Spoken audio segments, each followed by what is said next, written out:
One crunchy bite of a Hershey's cookies and cream bar, and I'm taken right back to college move-in day. I was a little overwhelmed by the newness of it all. Boxes were everywhere, I needed a break from unpacking. But just as I was able to take a breath and open my Hershey's cookies and cream bar, my new roommate Rachel walked in. I offered her a piece, but she said no. Then after a beat, she said, "Actually, those are my favorite ones." We laughed. The ice was broken, and we've been friends ever since. Hershey's. It's your happy place. When you're taking on the tough jobs, gear up with Venom steel gloves and defend your hands from grime, grease, and muck. They're 70% thicker than common disposable gloves with heavy-duty 2-layer nitrile protection, including a black outer layer and a white inner layer that provides chemical and rip resistance. Great for all your painting, plumbing, automotive, and DIY projects. Comcast is delivering extraordinary experiences in live sports. Through the incredible broadcast and storytelling from NBC, innovative and personalized viewing features on Xfinity and Peacock, and the country's most reliable Wi-Fi, viewers can enjoy every game-changing play faster and more seamlessly than ever. All on a network built to deliver unforgettable moments as close to live as possible. The ultimate experience for the American sports fan. Learn more at ComcastCorporation.com/sports. On June 1st, Mark Carney stood in Holy Blossom Temple in Toronto and denounced anti-Semitism. Well, kind of. Hello and welcome to the Full Comment Podcast. My name's Brian Lilly, your host, and today we're going to talk about Carney's speech, his naming of a council to deal with anti-Semitism, and the reaction to it all. Across our country, anti-Semitism has surged to levels not seen in the post-war period. Last year, over 2/3 of all religion-motivated hate crimes were directed at Jewish Canadians, who make up only 1% of the population. I'm afraid this room knows what I'm about to say all too well. You've lived it. But I want everyone to hear it. Anti-Semites in Canada have fired bullets at Jewish schools. They have thrown firebombs at synagogues. They've attacked community centers. They've targeted Jewish-owned businesses, harassed Jewish patients at hospitals, drove Jewish students from common spaces on our university campuses. They have desecrated our Holocaust memorials. The horror and shame are global. Our actions must be local. And they start with clearly admitting that Canada's civic compact is failing Jewish Canadians. And they extend to all Canadians, recognizing that if that covenant fails one of our communities, it fails us all. My initial reaction to that speech was that he said some nice words, but that neither his words nor his actions went far enough. But what I think doesn't matter. I'm not Jewish. I don't deal with anti-Semitism. So we turned to 3 prominent members of Toronto's Jewish community to ask them what they thought of the speech. Ariella Kimmel is a former political staffer, an activist, and communication consultant. Talia Klein Leighton leads the group Canadian Women Against Antisemitism. They're an educational and advocacy group in Toronto. And Amir Epstein is the head of Tafsik, a grassroots community organization that recently hosted a major conference on anti-Zionism featuring Ben Shapiro. So let me ask each of you off the top, rapid fire, what did you think of Mark Carney's speech? I'm talking about the speech itself before you saw that awful list. Let's start with you, Ariella. To be honest, I just thought it lacked anything concrete. It was nice words on a nice piece of paper that meant absolutely nothing. Nothing about Israel, nothing about October 7th, nothing about Zionism. If you don't have those 3 in a speech when you're talking about modern anti-Semitism, then you've completely missed the mark, and you're just pandering to a group of people, and gonna get us nowhere. And it's a disaster for us. Talia, what were your quick thoughts? So as I sat there, I felt like he had come into the Jewish community to give us a lesson on how to be good Canadians, right? How to be good Jews, how to be good Canadians. I felt zero sense of urgency, right? No sense that our house is literally on fire, and no naming of how we got here, right? There was no identification of what are the forces happening in Canada. The radical Islam, the radical left, the anti-Zionist jihadi ideologies, the infiltration, the indoctrination, the radicalization that is coming into this country. There was none of that. And so to me, it really was just platitudes and almost a slap on the wrist. Like, why can't you guys just be good Canadians? Amir, your thoughts? Like, what was your first gut reaction to it? Right on brand. It's exactly what anybody would expect from him. It's exactly what everybody should have known. I think that he does it because he knows he can. He does it because he knows that we'll always platform him. We'll always allow him into the synagogue. We'll always come and hear him and listen and applaud him. So why would he ever do anything different that might offend people that are actually on who are against our community, when he knows that he has two groups of people? He's got the Jews and he's got the Muslim community. And of course, not everybody in the Muslim community agrees on this, no, especially the Jewish community as well. But he knows that if he can go and say to whatever he wants, I'll please that group, that'll go against our group. We're going to show up and smile and applaud and say, thank you, you're the best. And then he's going to continue on. So why would he ever do anything that would, harm them when it's going to benefit him to spit in our face? We're going to continue to platform him. Our community is going to continue to do exactly what it's always done. Organizations will continue to platform him. So, that's exactly what's expected. I mean, he doesn't lose anything by spitting at us, whereas if he did it to the other side, he wouldn't be speaking at any mosque. Nobody would support him. Nobody would go see him. So he did exactly what he should have done as far as I'm concerned. Okay, so I'll speak as the non-Jew on this panel. So anti-Semitism doesn't affect me the same way, but it's an issue I know, I understand, ally with the community. But, it started off, I got it ahead of time. As often happens, journalists, you get an advance copy and then it says check against delivery. And I'm reading through it and I thought, okay, it's starting out okay. The title is the Canadian Covenant. And I thought, interesting that he's invoking that. That's a good sign. And then it starts off with invoking Isaiah, invoking Amos, talking about the prophets. And you're like, okay. And then eventually, it's 11 pages long. And I'm like, but where's the beef? Where is the meat of this? It started out with the good words, the platitudes, as you say, that you would expect. And then what substance is there other than recycling a committee that he says will deal with anti-Semitism, but was never designed or set up to deal with anti-Semitism? Did you get the sense that, well, maybe he meant well in the beginning, but just didn't want to offer anything up, Ariella?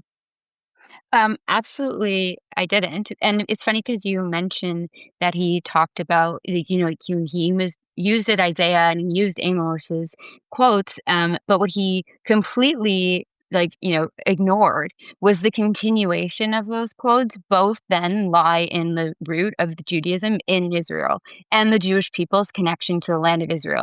So he took out who they were speaking to, what they were speaking about, and at the time, what it was relevant to, just in order to kind of give us a social justice message. That wasn't the point of this. Again, they were speaking to the specific people in the specific land, and that was Israel. And so what he did was actually just completely from the very get-go wipe us out of our own history and our own narrative and our own story, because he tried to use them in a way that served his purposes. And that, if you go on and you read the full quotes, it's very evident. In Amos, it talks about how then the Jews will be in the land of Israel for all time. It's interesting. Who wants to grab this? That he did not actually, it was in the text, but I do not believe that he said the word Israel. He didn't say Israel, and he didn't say Zionist, and he didn't say anti-Zionist. So why does that matter? For people who are listening, who are not Jewish, are trying to understand this, why does that matter, Talia? So our connection to Israel is a fundamental component of our identity. So the connection that Jews have to the land of Israel is very different than many other people have to a geographic location, right? There's almost like a two-way umbilical cord that runs between Israel and the Jews of the diaspora. We depend on them, they depend on us. We're a living, breathing, ethnic, national, religious entity, right? I mean, that's why anti-Semitism is so hard to define, because we fit into so many different categories. We're a religion, we're a race, we're an ethnicity, we're a nationality. And so because of those components, Israel is a fundamental component of all of those parts of our identities. So you cannot separate the Jews from Israel, right? And you cannot separate us from our ancestral homeland, from our indigeneity to Israel. So just because we live in the diaspora and we support and love the countries that we live in does not negate that fundamental connection to the land of Israel. Can I just add, sorry, one thing to that, Sure. Brian, too, about anti-Zionism and why it's so important? So Jason Kenney used to say, and I'm sure he still does, but I remember when he was Minister of Immigration, and I heard him speak for the first time when I was still in university at the American Jewish Committee Conference in Washington. And he said, he started talking about how anti-Semitism is the most pernicious form of hatred. And why is that? It's because it molds to the time that we're in, right? So you look at medieval Europe, and that was blood libels and Christ killers. And then you move on in time to, when we Jews become greedy because we were the only ones who could be money lenders. And then we started to have control of the world. And then you get to, Russia and the Tsars and the Eastern Europe pogroms. And throughout history, you just see it morph. So what anti-Zionism is today is literally just the morph of what is acceptable anti-Semitism for our time. So we're not Christ killers anymore. We're not the blood drinkers. We're not contaminating people's race. But Zionism is now the new evil, and that's what we are. And if we if we don't want to renounce our connection to Israel, and we don't, speak out against them, we're complicit or we're genocidal, and then we become fair game. So, after the Holocaust, people couldn't march on the streets chanting "Death the Jews" anymore, but they could march on the streets chanting "From the river to the sea." And they have the same meaning, but people allow it to be socially acceptable. Well, Amir, talk to me about that. A lot of people don't know what these slogans mean. I do. I've had to educate myself on some of them, but I've walked alongside these protests that have taken over our streets since October 7th. Thankfully, there are fewer of them, at least in the downtown core. I know out of Bathurst and Shepherd in Toronto, there's an ongoing one, but you don't see as many marching through the streets in Toronto or in Montreal or Vancouver. But I've walked alongside them as they chant things like, "We don't want no two-state, take us back to 48," or "From the river to the sea." What's the impact of seeing those expressions of anti-Semitism for you, for members of Tafsik, members of the Jewish community? It's just clever anti-Semitism. They know how to use words that will get them off without police having to instill any laws, without having to, make any arrests. And by saying "from the river to the sea," you're saying a land that is free of Jews. That's what they mean. That's why they say it. They don't say it for any other reason. Look, this is a hate move. Well, we saw at a conference recently, a conference supported by at least the federal government, if not other levels, where there was a word cloud. And in the word cloud, this is a Canadian Muslim conference, and it said Jew free. That's what they wanted for the world. Correct. That's what they want for the Ummah, for their society. So this is ongoing. It's not new. It's a political movement. It has nothing to do with land. It has nothing to do with religion. In that respect, it has to do with people who simply hate Jews and need excuses to do it. At the anti-Zionism symposium that we held, it was the first conference in the world that ever had a anti-Zionism, combating anti-Zionism conference. People from around the world, the experts, talking about it in different levels and different arenas. And the bottom line is, if you were to separate from anti-Semitism, in that anti-Semitism is a classical Jew hatred, which is usually found on the right or the far right, the Nazis and the KKK and the white supremacists who use their blood libels meaning lies about the Jews, to justify their Jew hatred. The Jews control the banks. The Jews are taking over the world. The Jews are going to do all this incredible, horrible things to us. Anti-Zionism is a new form of that, and it's basically on the left. You have leftists and far left, I should say, and the Islamists working together, just like they did in Iran in 1979 before the Ayatollah took over, to destroy the democracy and to attack Jews. So they do the same thing. They use blood libels, lies about Jews in order to justify their hatred for Jews. And those lies are that we are committing a genocide. We are apartheid. We're eating babies now. We train dogs to rape. We have sharks that attack Egyptians. And the level of That one in stupidity. the New York Times. I'm sorry to laugh at Yeah. that, but like those of us who have dogs, like you can train them to do But lots you of haven't trained your dog to rape people? I thought that's like a normal thing you do with dogs. like if that were true, then you know Jews have a magical power for training dogs that no one else has ever figured Well, we out. have But space that lasers. claim made it into the New York Yeah. Times that there are dogs trained to rape people. Right. By the way, that was in the New York Times, and one of the claims is that Jews control the media. You do a horrible job at Terrible. it, by the way. We suck at apartheid Horrible. because we have 2 million Arabs in Israel. 70% of the country is Jewish, whereas every single other Arab nation nearby is 95% Muslim. So we suck at supremacy. We suck at genocide because apparently the population of Gaza has increased since the war that they started on us happened. We suck at all these things, controlling the media, but getting them to go against us. We got to get our game straight. If I could just add one thing, if you take that slogan from the river to the sea and you translate it from the actual Arabic, you get from the water to water, Israel will be Arab. So it's really just an announcement that Israel is the next country to be colonized. And we know what happens when countries are colonized by the Arabs, by the jihadis, is that the Jews are either massacred or expelled.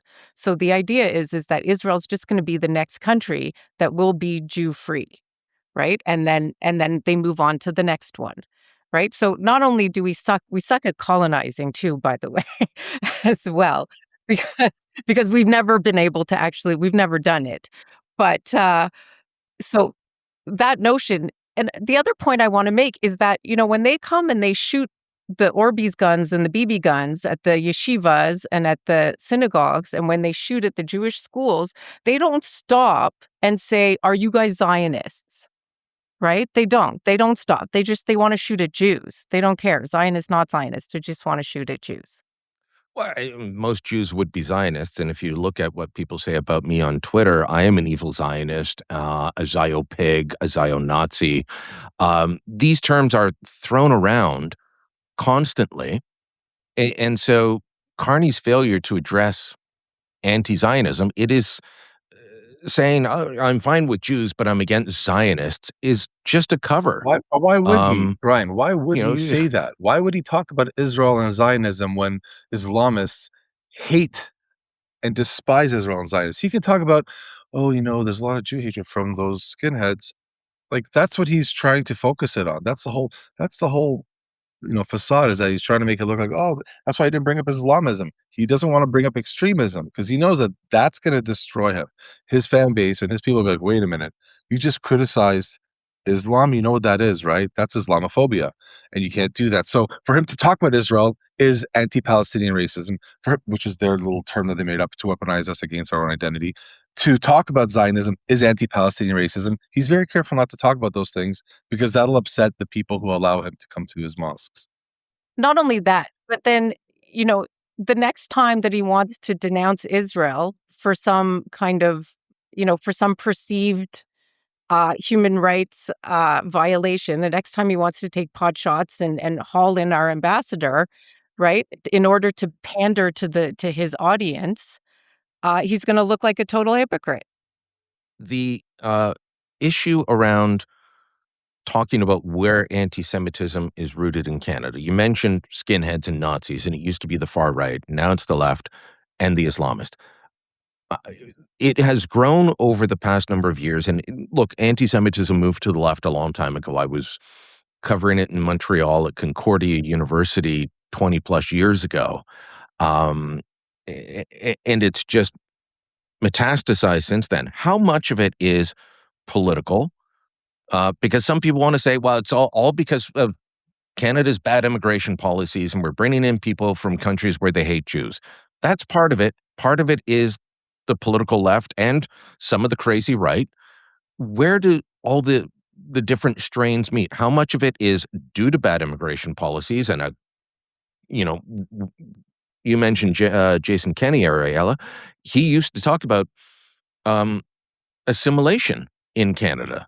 We don't talk about that anymore. And assimilation doesn't mean you get rid of who you are and where you come from, but it does mean that you blend into the country that you've come to. We don't do that anymore. So how much of it is bad immigration policy, lack of assimilation, and how much of it is on the radicalization of the left, which used to be the political home for so many Jews in Canada?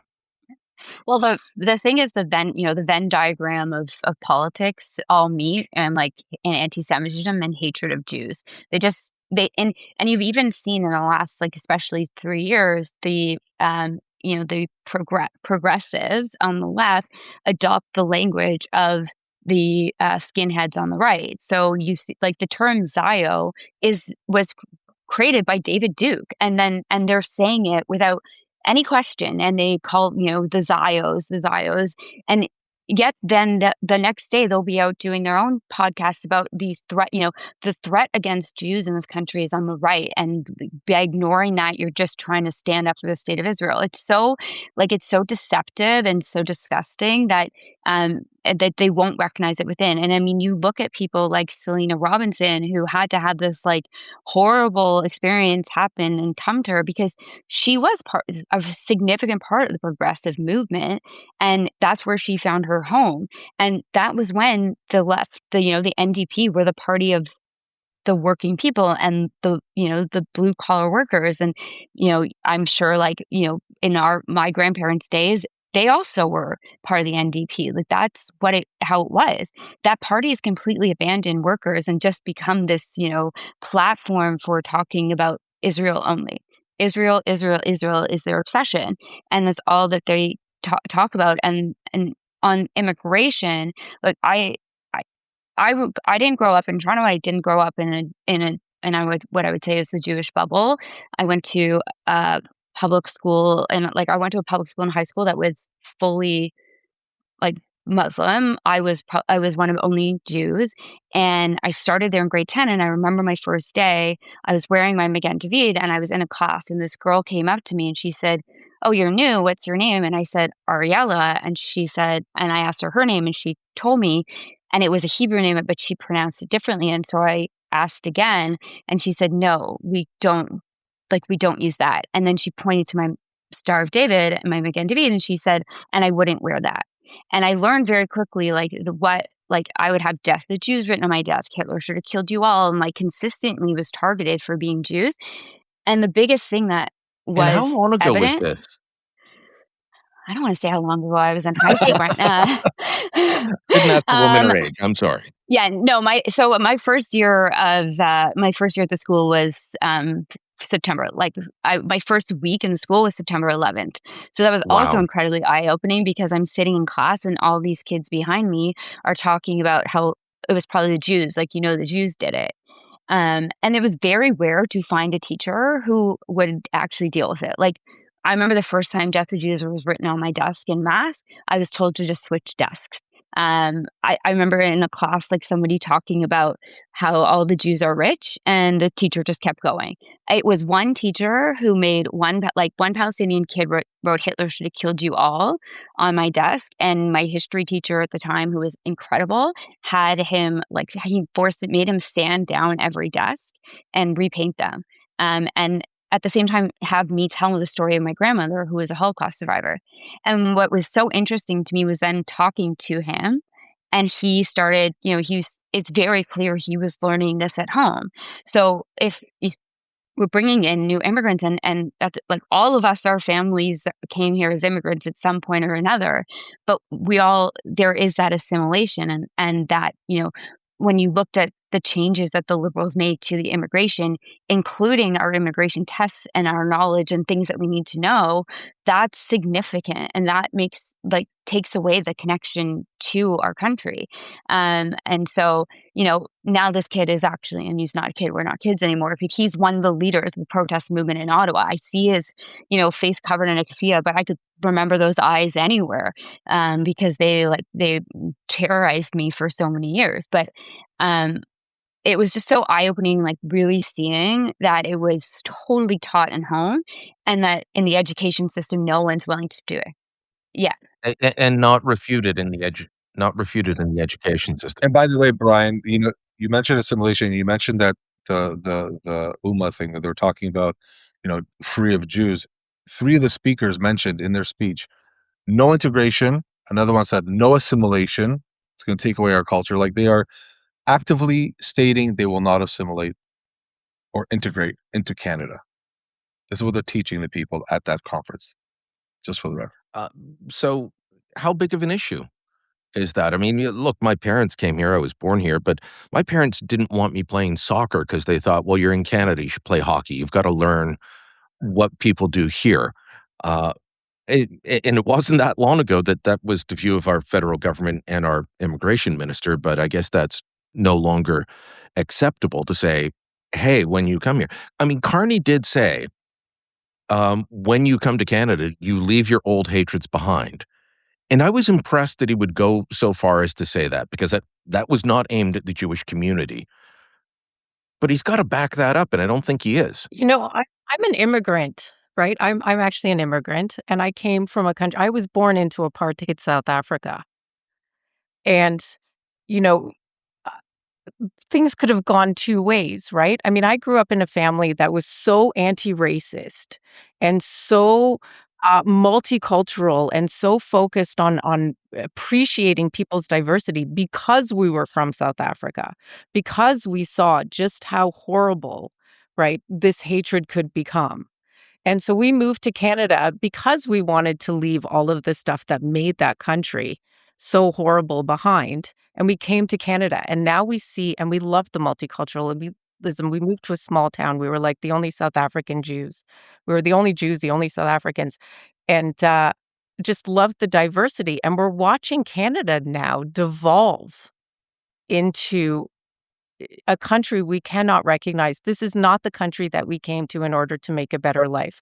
And that slogan that plays over and over in my head all the time is, if you cannot support the country you are in, go live in the country you can support, right? If you can't come to Canada and appreciate this tapestry notion of diversity and the fact that we all get to live inside of our cultures, but live by the rules and the folk ways and the laws of this country, then maybe it's not the country for you. All right, last word on this to you before we take a break, Amir. Assimilation. I mean, it's not even something you think about. I mean, when we came here, it was the exact same thing. We became Canadian. That's who we are. We're Canadian. Like, you don't try to force your old home onto the new. I mean, it goes against the whole idea of what Canada is meant to be. I think the idea that people are coming and saying, we want nothing to do with your culture. In fact, we want to change it to how it was where we came from, says everything we need to know about how diversity is working for us at this point. It's kind of, I mean, it's just not anymore. And it's funny because, whenever I speak to people about our goals and what is it that our organization with Tafsik is really trying to do, at the end of it all, what it comes down to is we want Canada to remain the Christian country it's been for a very, very long time. We don't want it to become Jewish. We don't want Canada to become a Jewish state. We don't want it to be a Muslim state. We don't want it to be any other state. We want it to be what it was. Gone are the days of I am Canadian. You try saying that today, and they say you're a racist and you're a homophobe and you're a transphobe and you're everything you can possibly think of that the left like to use in the look. So, if you're not going to, and this is the main problem with Carney and the Liberals over the past 10 years, is that they're trying to bring in as many people as possible, and most of these people that are coming from these countries that hate Jews. That's what they're taught. This is the part of their culture. It's in their fiber and their being. It's in their souls to hate the Jews. And by the way, to hate the Christians too. So that's not going to end until we stop immigration from countries that are hostile to us. And it shouldn't just be questioning the procedure of entering. The question shouldn't just be, do you hate Jews? It should be, do you have a problem with the LGBTQ? Do you have people who Have a hate on problem with any women. of these groups? They're just not compatible in this country. You're not Canadian. You shouldn't come here. Go to a place where you can go hang gays, where you can kill the Jews, and that's where you come from. That's fine. That's where you can stay. If you're going to come here, you need to adopt all of our culture, and in that it's a Canadian culture. It's Canada, and we don't tolerate that kind of crap. And he's too scared. He doesn't have the spine to say these things. He's too scared because he knows that a lot of his votes will bleed out. All right, we need to take a quick break. When we come back, we'll hear from Pierre Poilievre on the makeup of that committee. Back in moments. At first, I didn't think it was real. I woke up to this blinding light, and I was transported to another place. Pluto TV! Then I heard a voice. Come with me if you want to live. There were thousands of movies and shows, and they were all free. The truth is ours. It's just so beautiful. On Pluto TV, free streaming of Terminator 2, Fringe, Arrow, The 100, and The X-Files may cause excitement, loss of sleep, and sudden belief in extraterrestrials. No credit cards or alien encounters necessary. Pluto TV. Stream now, pay never. This episode is brought to you by Versed. Guys wear that guys wear. This Father's Day, Versed has something for dads who can activate vacation mode anytime, anywhere. The Versed Resort Collection, versatile enough for a tropical getaway or a well-earned staycation. For dads who turn a grill into a buffet with the click of the tongs, a backyard into a water park with just a sprinkler, and are definitely not asleep on the couch. They're resting their eyes.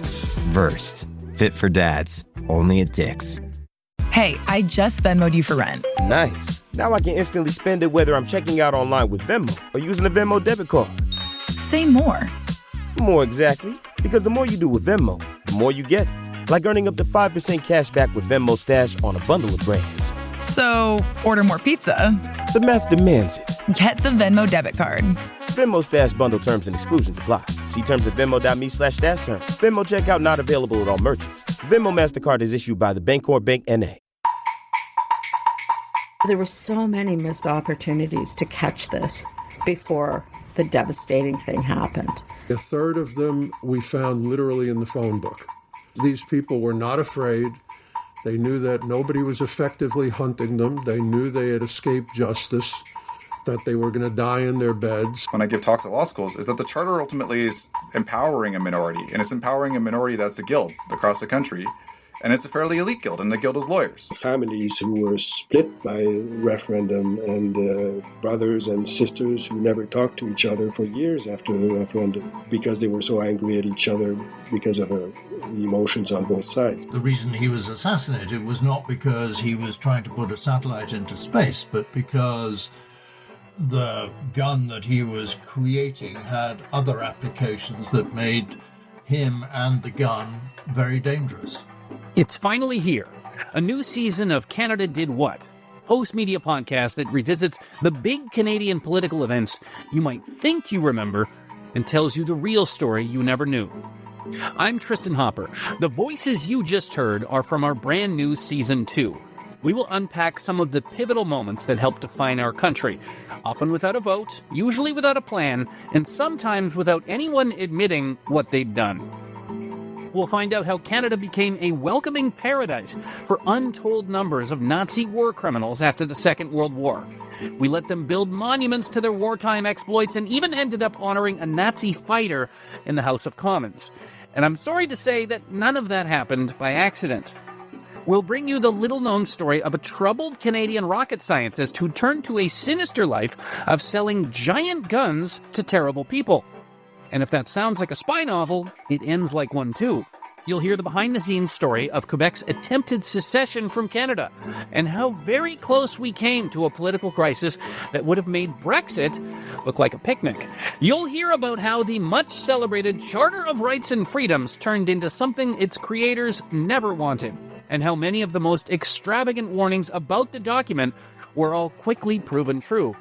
And you'll even hear about how authorities bungled multiple chances to stop the deadliest terrorist attack in our country's history and then proceeded to pretend it never happened.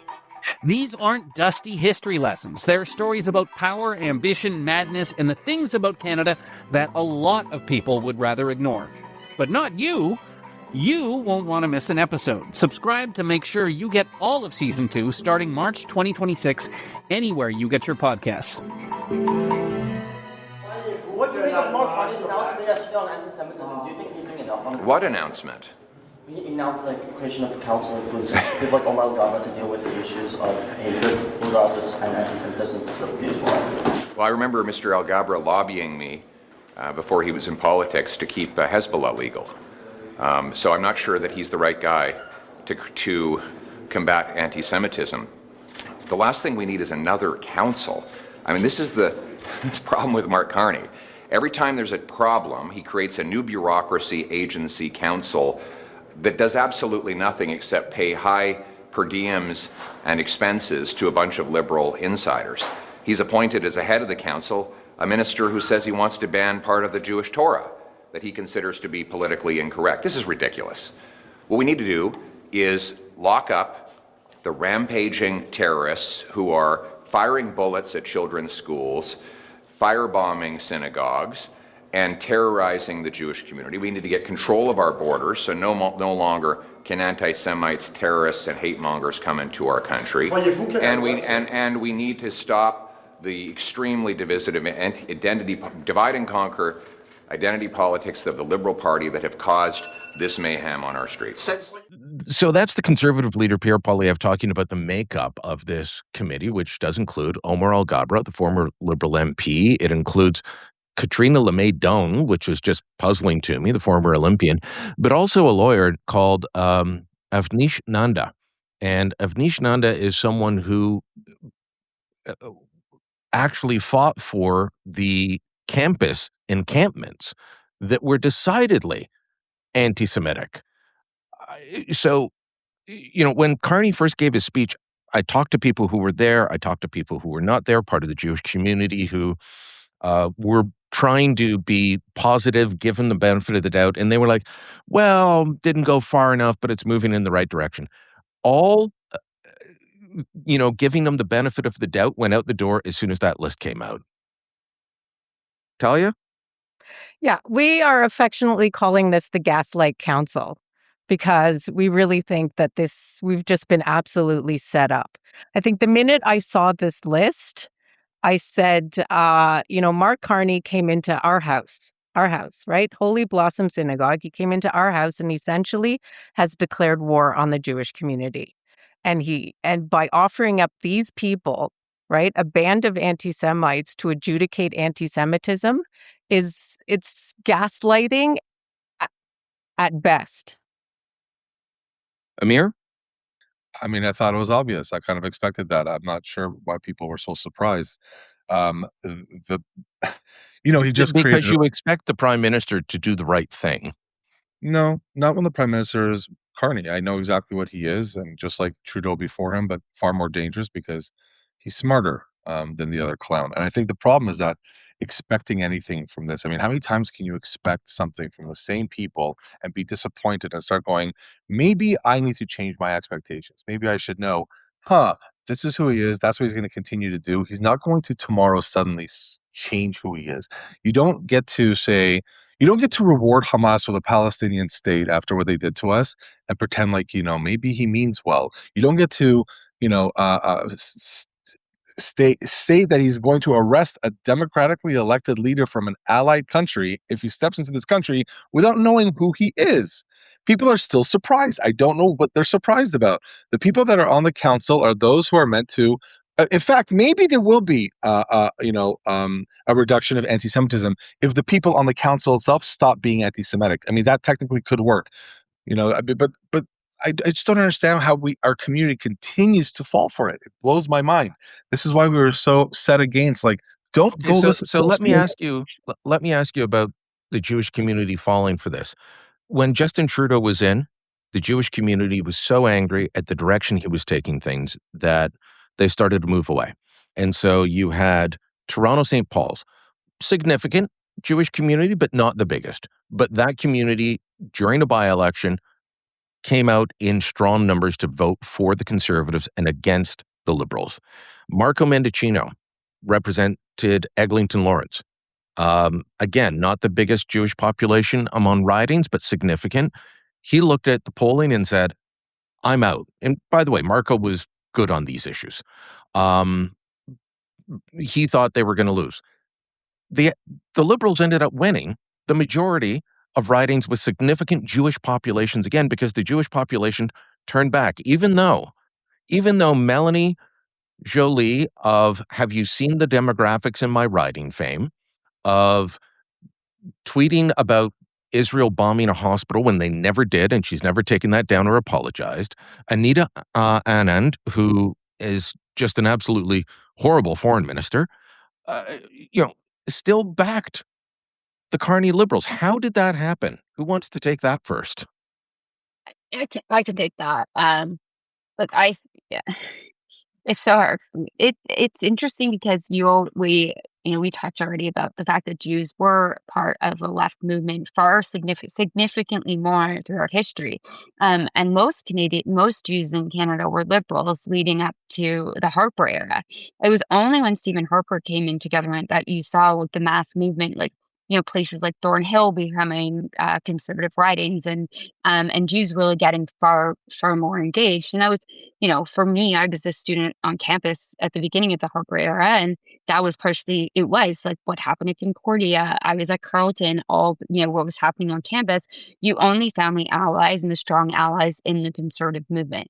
But I think that those who haven't, when you weren't on campus and you weren't in the bubble of politics and you were just going through your day-to-day life, it didn't necessarily hit you. So what surprises me now is that people, are like, it's like we have this goldfish memory. It's like what Carney's actually done is worse. Trudeau was just not even smart enough to be as destructive.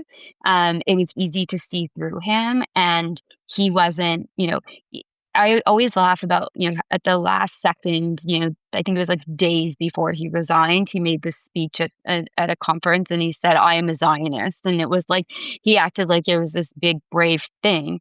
And it's not, and it shouldn't be. But I think that everyone, we've gone so complacent and doing things the same way over and over and over that maybe sometime it will work and maybe something will change.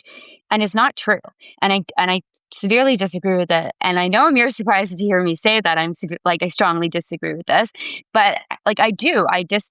The same things that we've been doing are not going to make the difference. But it's very hard for this. It seems like the community is stuck in a cycle. And you have people who have been strong, very connected, very wealthy liberals for a long time who seem to not be able to not only just say what Carney said was wrong, but to even have a voice to say what's happening in the city is wrong, or to speak up and use their platforms.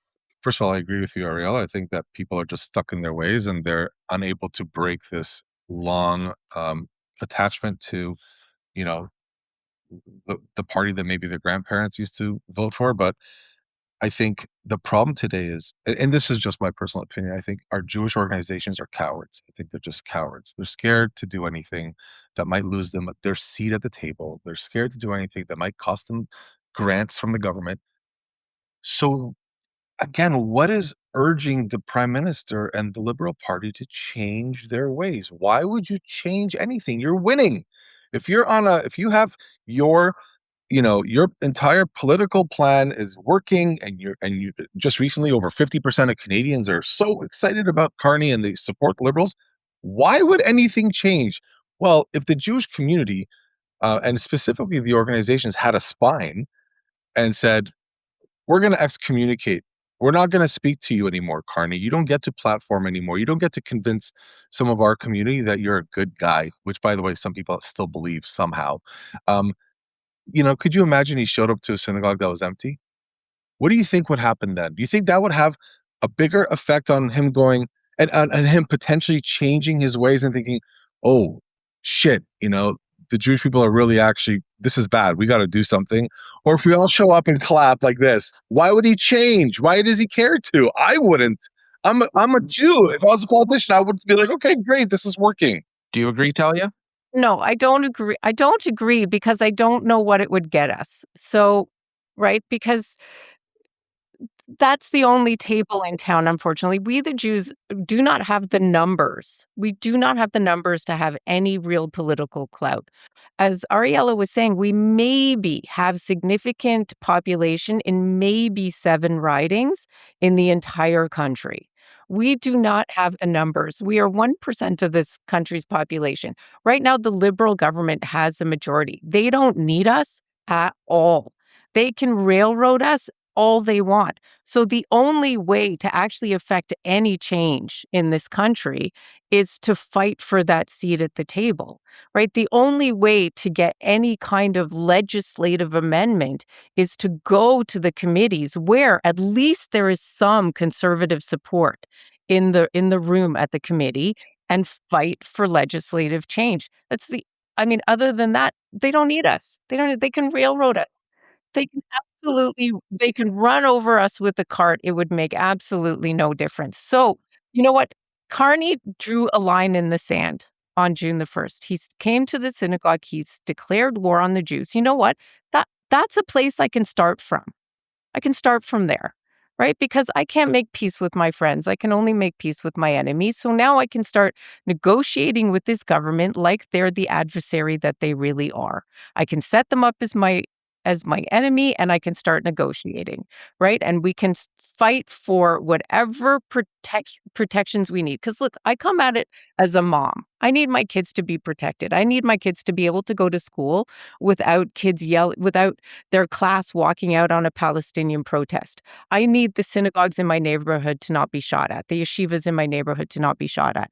So the only way that I can affect any kind of legislative change is to show up at the Toronto Police Service Board meetings, to show up at the committees when they're talking about legislation, that's the only way that I can affect legislative change. If I abdicate, I get nothing.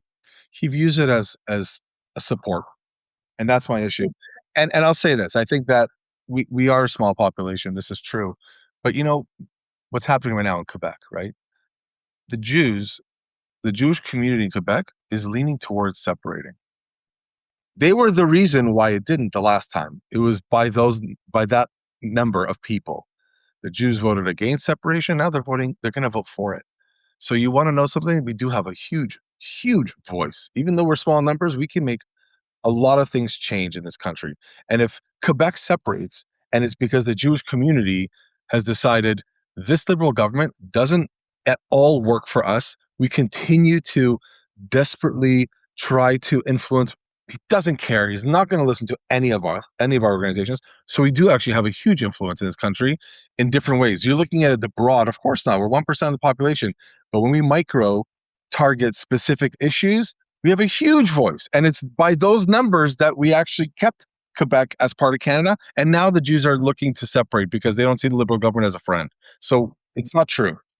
Amir mentioned separation, and there's more than one type of separation. He says that some Jews in Quebec are going to vote for separation. Some are just deciding they're going to separate from Canada. Dr. Emmanuel Moss was recently profiled in the Montreal Gazette. He is the head of cardiac surgery at the Jewish General Hospital in Montreal.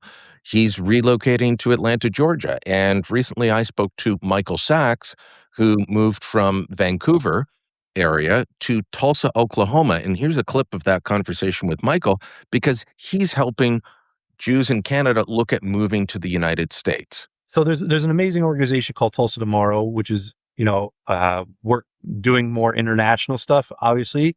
And they brought down, I think, over 50 Canadians in March, and they had a whole weekend here, and they got opportunity to see a bunch of stuff. And we have another trip. I just heard from Tulsa Tomorrow the other day that they have, I think, over 50 more people coming.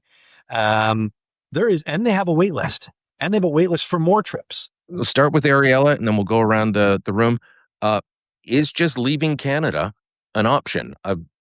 Michael left, Joe Roberts left. I've spoken to friends who are saying, you know what? It's not safe for me anymore.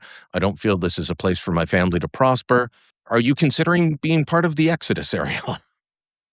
I've been considering being part of the exodus for a long time. Not necessarily Canada. Like, it's been Toronto, and it's been, the one place that I see that, it's, there might be some hope to stay in Canada is Calgary and staying in Alberta. And, now that, like, Jeremy Farkas has clearly brought a new tone to the city. And, obviously, there's still some issues when it comes to, certain parts of Alberta and what the provincial government's doing to help the Jewish community, but there are significant things that they are doing to help the Jewish community. So I think in terms of anywhere in Canada, that's like where I'd see myself going. But of course, I think about leaving. It's, I was in Santa Teresa, Costa Rica over in February, and it's all Israelis. And I was like, oh, I could just move here and live here and speak Hebrew and eat a lot of really good, great Israeli food and surf every morning. And,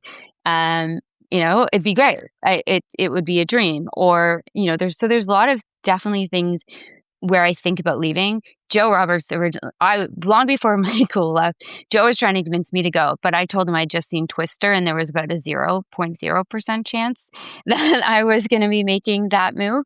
But it's really hard because, I'm single. I have my parents in Canada still, but that's, in terms of family, but they're not even in Toronto. My biggest attachment is my dog, who would go I could take anywhere. So it's very easy for me. It's much harder. And my job is remote and I can do it from anywhere. It's much harder for other people who have kids, who have elderly parents, who have all these, own a house, who have more significant connections. I understand and I feel for them because it does have that. It is far more difficult. And, it's easy for me to just like decide tomorrow I want to pack up and go and decide where I want to go and do it. So I do think after that speech you saw a lot more people starting that conversation again. Because it was very clear, like the message might as well have just been like, good luck and Godspeed, go on with your lives. So I do think that it had the exact opposite impact. And if the rumor is true that that Trump is going to announce refugee status for Canadian Jews, like I guess that will show a lot of what will happen with a lot of people here. Well, that is the claim that's why Carney did the speech, is because Trump is going to do the same offer for Canadian Jews as he did for Afrikaners. So since I mentioned Afrikaners, let's talk to Talia. You've made that move once before. Your family came to Canada. Is it still safe? Is it still appealing to be here? Or, is Canadian society just saying, Jews not welcome? I go back and forth, and my husband and I go back and forth. And after the speech, he looked at me and he said, okay, maybe we wait for our youngest to finish high school and then it's time to go. And we keep our short list, right? Florida, Texas, Israel, Calgary, we keep our short list. But I also listened to Melissa Lantsman, and after the speech, she said that she's going to stay and fight. And that's the part that the side I tend to stay on, is that I'm going to stay and fight. I feel a certain responsibility to the Jewish community here in Canada. And, we have our list of demands that we created just before this speech came out that we are going to keep fighting for, right? We want a minister in charge of anti-Semitism. We want a standing commission filled with experts actually on anti-Semitism and anti-Zionism. Not a DEI committee? Not another DEI committee. We want a committee on anti-Semitism and anti-Zionism that is filled with actual experts on anti-Semitism, people like Mark Sandler, Rahil Raza, Michael Westcott, people who actually know what anti-Semitism and anti-Zionism is. We want an absolute immediate end to two-tier policing, and we want an audit of every single publicly funded agency in this country for their compliance to the IRA definition of anti-Semitism. I will stay and I will fight for these things. That's Amir? what I've decided that I'm going to do. What about you? Where do you stand? I mean, we have been advocating for years. We've been fighting for years. But I'll tell you something. Getting out. This actually specific to this question, we've gotten hundreds of emails about people saying, I want to leave. I'm done. I'm sick of this. Where do we go? Where do we go? Where do we go? So about a year ago, we said, okay, we're going to listen to the community. This is what they're asking. Those who want to fight, we're here. Those who want to leave, we're here. So since then, quite a bit has happened. Firstly, we started recently a group on WhatsApp, our Tafsik WhatsApp group called Plan B, with 200 members. Since Carney's message, you see that? 132 people pending to enter. There's going to be 400 people in this room before next week. These are people who are like, okay, it's time to get the hell out of here. And so we started studying this. Where because a lot of people, the same emails come up. They say, where do we go? Where do we go? Obviously, the obvious answer is Israel, right? I mean, like, that's our homeland. That's, if you're going to leave Canada, you should go to the homeland. But a lot of people simply can't do it. They don't speak the language, or they're, whatever. It's very difficult. It's incredibly expensive. It's just not affordable. What other places? So we started doing research into different countries and different places that the people who want to leave can find. And we discovered Panama. And we've been very, very vocal about Panama when people ask, because it's the only country in the world outside of Israel that has a program specifically to bring Jews to the country, because we contribute to the country, we contribute to the culture, to the financial sector and everywhere else. And then so we started going there, and then we started doing groups to come see what it's about. We met with the Jewish community, we met with the ambassador of Israel to Panama, met with the owners of the banks, we met with ministers, we met with a lot of different places, and now we're looking to go, okay, well, if people want to go somewhere where it's incredibly inexpensive, it's probably the safest place on the planet for the Jewish community. After being there 4 times in the past year alone, I mean, I went up to one guy on Shabbat, and he was wearing the kippah and everything else, and I said to him, "Hey, man, first of all, Shabbat Shalom." He's like, "Shabbat Shalom," and I asked him, "Are you not concerned about walking around like this?" And his answer was, "Well, I mean, it's not that hot today, so no."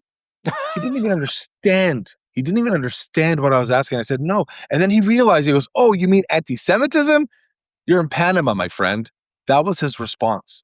It is a different world. It is incredibly You don't have to sad suffer here. People want to leave, they should leave. People want to fight, they should fight. I don't think anybody should be telling anybody what they should or should not do. But the truth is, there is an exodus building. And I promise, Brian, the moment there's going to be that terrorist attack that's going to lead to actual death, you're going to see thousands of people pick up and leave. They are not going to stay here, because Canada is no longer Canada. Canada feels like Syria. It's starting to, and nobody's waking up to it. And by the way, the people who are fighting to preserve Canada the most are the Jewish community. It's the Jewish community fighting because our Christian friends, they just don't want to get involved. They've been beaten down for so long, by the left and by the woke, and they're the evil and they're the worst, and you're a white male and you're this and they just don't want to get involved. But the problem is, if they don't get involved, when the Jews are gone, it'll be them. So, when you talk about people wanting to leave, a lot of people want to leave. I mean, we are hearing it nonstop.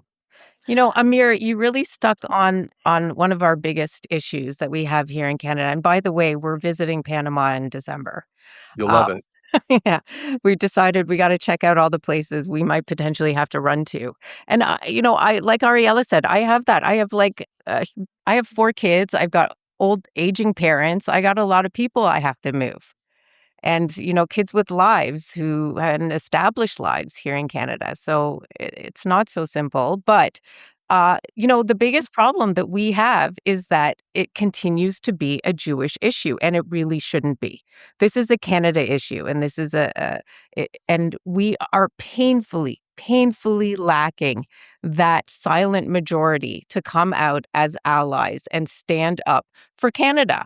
I don't even need them to be like, you know what, stand up for the Jews and thereby standing up for Canada. Because, it's a cliche for a reason that they say, it starts with the Saturday people, then they move to the Sunday people. It's a cliche for a reason. And if all the Jews are gone, the next target is the Christians, right? It's the LGBTQ and the Christians, which makes no sense at all when you stop and think that it's the woke left that are fighting for this jihadi ideology that's coming for them next, right? And it's such cognitive dissonance, but the silence of the silent majority is painful. It is the most painful thing I think that we deal with in the Jewish community. And the silent majority, and I include the majority of the Muslims in that silent majority that will not speak up for the Jewish community. And who are they waiting for? Will they speak up for who's next? Well, as you both know, as you all know, I'm willing to speak up, but I am in the minority there. Thank you all for speaking up today. Thank you for joining us, and sorry that we're at a point where people feel they have to leave Canada. Full Comment is a Postmedia podcast. My name's Brian Lilly, your host. This episode was produced by Andre Proulx. Theme music by Bryce Hall. Kevin Libin is the executive producer. Please make sure that you hit subscribe, share this on social media, and tell your friends about us. Thanks for listening. Until next time, I'm Brian Lilly.